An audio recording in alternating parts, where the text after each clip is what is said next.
السلام عليكم ورحمة الله وبركاته. ازيكم يا حبايبي؟ عاملين ايه؟ يا رب تكونوا بخير. النهارده قلت بقى نعمل مع بعض الغدا. انا خدت كده، يعني نخش في الغدا بقى على طول. انا دوت كوباية رز او كوباية ونص رز، حسب برضو ما انت بتحبي يعني حشو الفراخ معاك. احنا هنحشي فراخ رز. انا حطيت كوبايه ونص رز، على بصلايه كبيره كده، على ملح وفلفل اسود، على بهارات بهارات لحمه يعني، او البهارات المشكله بس.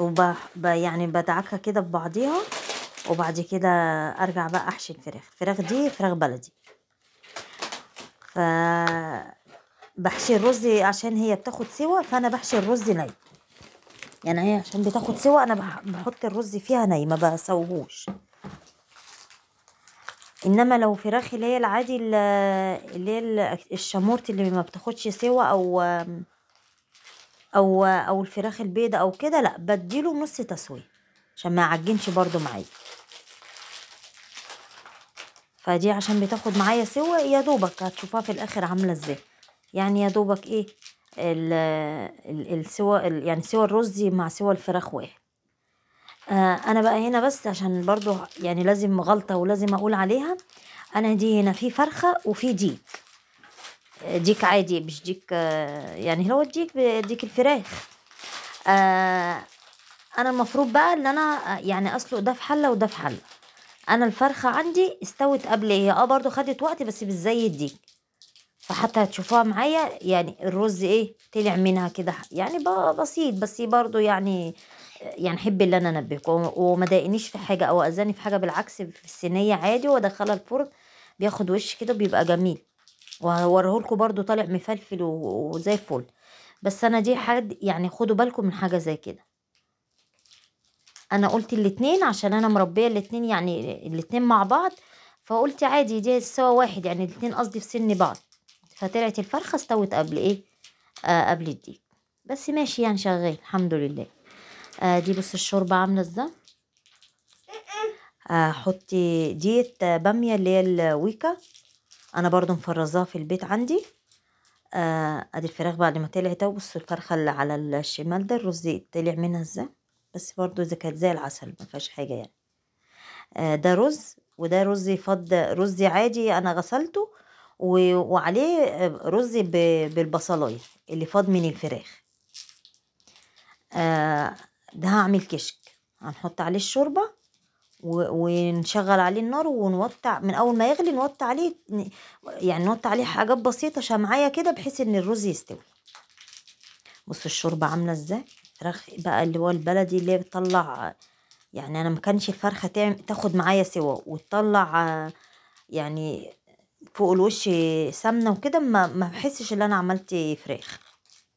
انا اسفه بقى على منظر البوتاجاز، والشوربه فارت من عليه، والشوربه بتاعت الكشك برضه عشان غطيته، فهي اللي عملت في كده بقى. اما اخلص ان شاء الله بروح بقى ماسكه كل ده، ايه المطبخ بالبوتاجاز بكله. انا الكشك عندي استوى. حطيت كوبايه لبن عليها معلقه دقيق، معلقه واحده، وادوبها كده فيها وادلقها على الكشك واوطي بحيث ان الدقيق يستوي. وهنا الطاسه الصغنونه دي انا دقيت يعني فصين 3 توم كده، على قرن فلفل حامي للويكا. البصله ديت اهم، ديت قرن فلفل على فصين توم، او معلقه سمنه بلدي كده، دي للويكا. انما البصله برضو بمعلقه سمنه كده، دي للكشك. انا بحب اما تكون عندي بطايه، يعني ذكر بط حلو كده يطلع سمين كده، مع احب اعمل معاه يا محشي يا ويكا بالاكتر، والكشك ده اساسي. انا الطوميه والفلفل دخلوا في السوا، حطيت معلقه كزبره، طفيت عليها بقى، دي للويكا. بصي بقى، وريحه بقى وطعم مش قادره اقول لكم. احنا بنفضل الويكا عن بنحب الملوخيه برضو، بس بنفضل الويكا عنها. بص انا الرز استوى بتاع الكشك، رحت حاطه عليه زي ما قلت لكم كوبايه لبن ومعلقه واحده دقيق، ويا دوبك يغلي غلوه كده يبقبق معاكي كده، تروح موطيه عليه شعرايه بحيث ان الرز الدقيق يستوي. بس يا مودي انا اقلب البصلايه لحد ما تدي لون يعني جلد حلو كده.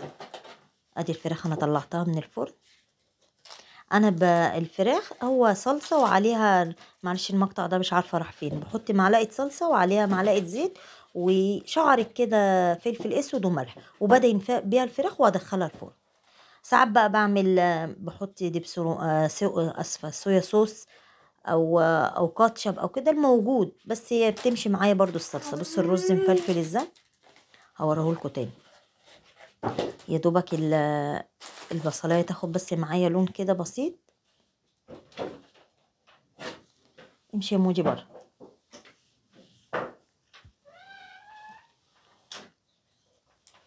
دول بقى يبقوا حبة كشك بال بالشوربة بتاعت الفراخ او شوربة بط او كده. انا بعمله بالطريقة دي بس بيبقى طعمه فظيع والله، يتاكل كده بالمعلقة يعني. هو الاحلى طبعا العيش، بس يعني من جماله كده تاكليه بالمعلقة. بص اوريكم انا بحط يعني نص البصلايه في الكشك بالسمنه بتاعتها. يعني انا بصفي السمنه زي ما انتم شايفين كده كلها على الكشك، وبسيب نص البصلايه في دي اللي هحطها فوق الوش. لما اجي اغرف اروح حاطه فوق الوش، اقلب بقى كله مع بعضه كده. ودوقي بقى الكشك بقى وجماله. بس اهم شيء تسوي الكشك في الشوربه، وتبقى الرزايه خلاص نعمت معاكي كده، تروح حاطه اللبن. معلش بعتذر على الاضاءه كده، التليفون كان هيفصل مني. بصوا الفراخ استوت ازاي. وعايزه بس اوريكم الرز، هي سخنه بس معلش مش عارفه امسكها. بس الرز مفلفل ازاي.